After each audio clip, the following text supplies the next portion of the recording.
ఆంధ్రప్రదేశ్ తాత్కాలిక సచివాలయాన్ని మంగళగిరికి ఆనుకుని ఉన్న సిఆర్డీఏ స్థలంలో నిర్మించాలని సర్కార్ భావిస్తోంది. మొత్తం 6 లక్షల చదరపు అడుగుల్లో నిర్మాణాలు చేపట్టనుంది. ఒక ఎస్ఎఫ్టీ నిర్మాణానికి 5,000 రూపాయలు చెల్లించాలని నిర్ణయించింది. ఈ ఫైలుకు సీఎం చంద్రబాబు ఆమోదం తెలిపారు. నేడు రేపు సంబంధించిన ఉత్తర్వులు జారీ కానున్నాయి. ప్రభుత్వ నిర్ణయంపై రియల్ ఎస్టేట్ వర్గాలు తీవ్ర విస్మయం వ్యక్తం చేస్తున్నాయి.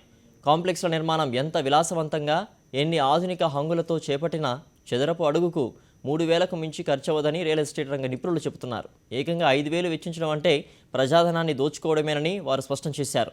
ఇలా 5,000 లెక్కన 6 లక్షల చదరపు అడుగుల్లో తాత్కాలిక సచివాలయ నిర్మాణానికి ప్రభుత్వం 300 కోట్ల రూపాయలు వ్యయం చేయనుంది. 2018 నాటికి రాజధాని నిర్మాణం మొదటి దశ పూర్తి చేస్తామని సీఎం చెబుతున్నారని, ఈ లెక్కన శాశ్వత సచివాలయం, అసెంబ్లీ భవనాలు ఏడాదిలోనే నిర్మించవచ్చనే అభిప్రాయం వ్యక్తమవుతోంది.